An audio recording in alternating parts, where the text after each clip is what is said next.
The day started the way most summer Saturdays do in Willow Pines, the kind of quiet, perfectly trimmed suburban stretch where lawns are cut at matching heights and neighbors wave just long enough to pretend they care. I had just clocked out from my shift at the sheriff's department, the faint creases of my uniform still marking my arms, and figured nothing sounded better than cooling off in my own backyard pool. The water was still, the sun was sinking, and a sweating glass of iced tea sat on the deck beside me. That peaceful moment lasted right up until he appeared. A sharp, cocky voice tore straight through the calm. "Hey, you can't be here." I turned. A lanky kid 16, maybe, stood at the fence with his arms crossed and his chin lifted like he believed he ruled the whole county. His neon swim trunks and self-satisfied smirk told me everything I needed to know in 2 seconds. I raised an eyebrow. "Pretty sure I can, kid. It's my pool." He blinked for half a second, confused, then scoffed. No, it's not. This is the HOA pool. My mom's the president, and she says only residents can use it. So you better leave before I call her." Now, I've dealt with burglars, domestics, and enough belligerent drunks to last a lifetime. But nothing grinds patience down quite like a teenager riding high on his mother's HOA ego.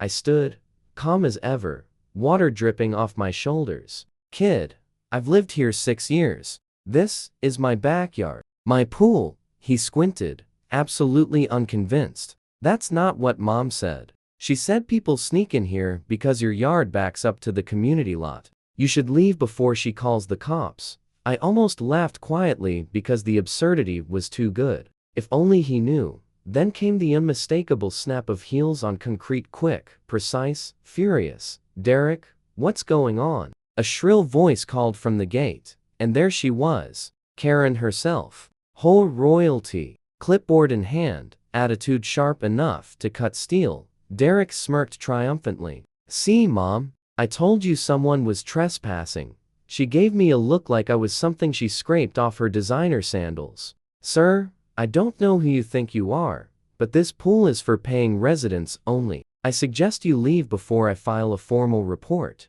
I gave her a slow, measured smile, the kind that always makes people uneasy. "Damn," I said. "You might want to double-check who you're reporting."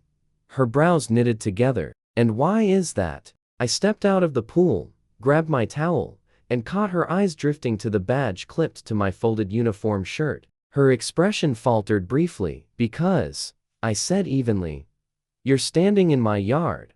She blinked, and for a heartbeat, she stayed silent. I could see the fight happening behind her eyes, embarrassment on one side, denial on the other. She chose denial, obviously. "Nice try," she snapped. "We'll just see what the HOA has to say about this behavior." I sighed. Oh, this was going to be good. By Monday morning, the neighborhood grapevine had already exploded. I'd barely taken a sip of my first coffee when my phone buzzed with a notification from the Willow Pines HOA portal.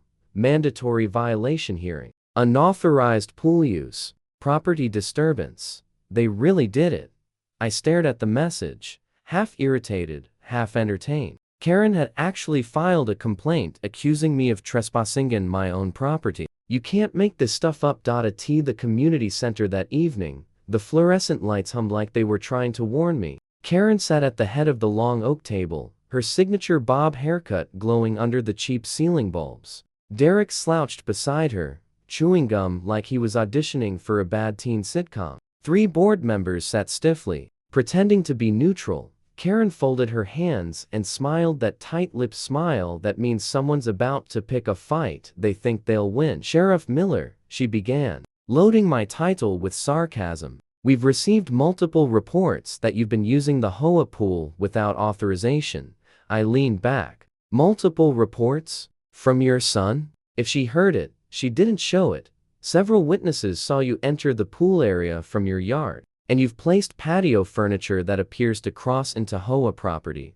I wanted to laugh out loud, but instead, I opened the folder I'd brought and slid out the document's property maps, each stamped with the county surveyor's seal. "These," I said, "are the boundary records for 114 Maple Loop, my lot, including the pool, deck, and fence your son leaned on while accusing me of trespassing." The board members leaned in, squinting. Karen's smile twitched. That can't be right, she snapped. The HOA records say that the parcel is outdated. I had the county update them last year when I replaced the fence, I said smoothly. Feel free to check with zoning, her son muttered, loud enough for the whole room. Mom, he's lying. Karen shot him a sharp glare and then turned back toward me, regaining her righteous posture. Even if that's true, you're still in violation of HOA decorum standards by swimming without approval. We have community expectations. I raised a brow. Approval to swim in my own pool? Dead silence. Only the lights buzzed and Karen's nails tapped irritably against the table. Then her phone buzzed. She glanced down, frowned, and her eyes went wide. One of the board members cleared his throat. Karen? The satellite maps on the county site have adjusted Badoop. Sheriff Miller is correct. Her jaw tightened so hard I thought she might crack a tooth. Fine, she hissed, shoving her papers together. But don't think this is over. You may own that pool, but the HOA still controls aesthetics. And that fence of yours isn't an approved color. We'll be in touch. I watched her storm out, her heels firing off angry clicks like warning shots. I couldn't help but laugh under my breath. Some people don't quit, they reload. And sure enough, the first round of retaliation arrived 3 days later. A bright yellow notice taped to my mailbox like a challenge. HOA notice of violation. Non-compliant fence color. Must be repainted to sandalwood beige within 10 days. Of course, it had arrived. Karen's revenge, neatly packaged in bureaucratic wrapping paper. That evening, while I was out front washing my truck, I noticed her and her son taking what could only be described as a victory lap around the neighborhood. They strutted past my driveway with their tiny Pomeranian trotting ahead, both of them glancing at the notice taped to my mailbox like it was a trophy they'd earned. Evening, I said, keeping my voice easy. Karen smiled too widely. Oh, Sheriff. Just making sure the neighborhood stays compliant. Rules are rules, you know. Sure, I replied, turning off the hose. Though I'm curious, did you send those notices before or after getting board approval? Her smirk twitched. Just a little. As president, she said, lifting her chin. I am the board. I couldn't help but grin. That's not how it works, Karen. Even presidents need a vote. She huffed like I'd insulted her ancestors, spun sharply, and dragged Derek along with her. He tried to shoot me. A tough look over his shoulder, then immediately tripped over the dog leash. That part? Yeah, it definitely improved my evening. Still, I wasn't about to let her nonsense slide. So the next morning, I called the county zoning office again and had them fax over the HOA's official color compliance list, along with a note. As it turned out, sandalwood beige wasn't even on it. By noon, I drafted a polite but firm email to the entire board with the documents attached plus a photo of Karen's own fence, which, rather embarrassingly for her, was painted a color nowhere near the approved palette. I hit send. That evening, I was back in my pool, enjoying the warm glow of victory, when I heard it, the unmistakable shriek of a woman realizing she'd been caught. From across the hedge, Karen's voice burst out. You think you're so clever, don't you? You think you're above the HOA like everyone else? I set my drink down. Karen, I don't ignore the HOA. I comply with it. You should try it sometime, her son shouted from their deck.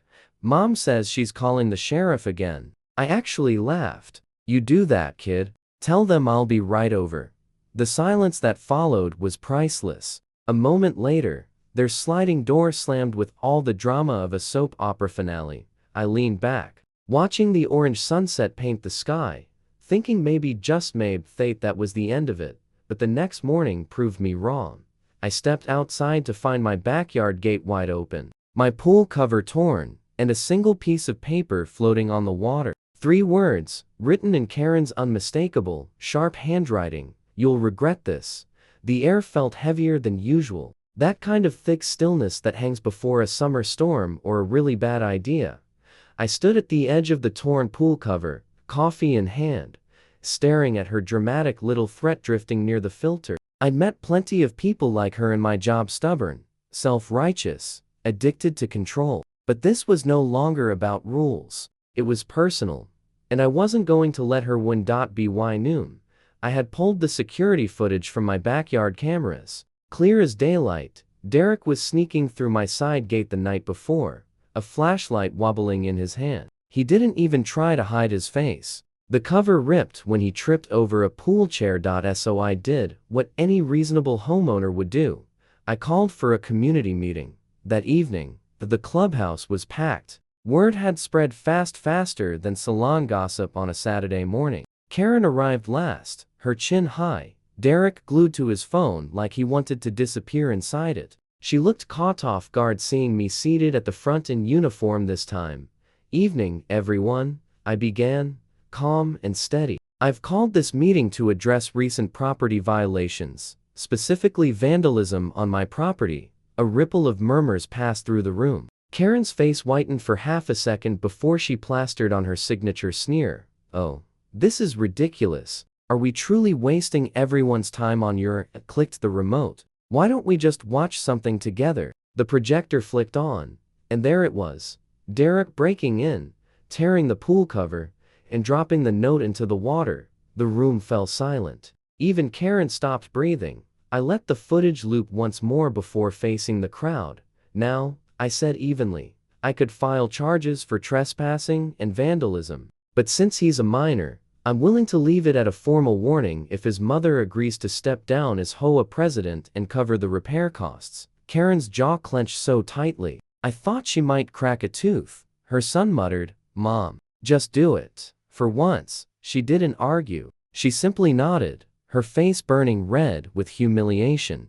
The meeting ended in tense silence. But as neighbors shuffled out, a few gave me quiet nods, the kind that said, "We've been waiting for someone to stand up to her." Later that night, I sat by the pool, the newly repaired cover gleaming under the porch light. The neighborhood was calm, peaceful, balanced again. I took a slow sip of iced tea, feeling the last bit of satisfaction settle inside me. Sometimes justice doesn't come with sirens or handcuffs. Sometimes it arrives through a projector screen and a room full of witnesses. And as the cicadas hummed in the dark, I smirked.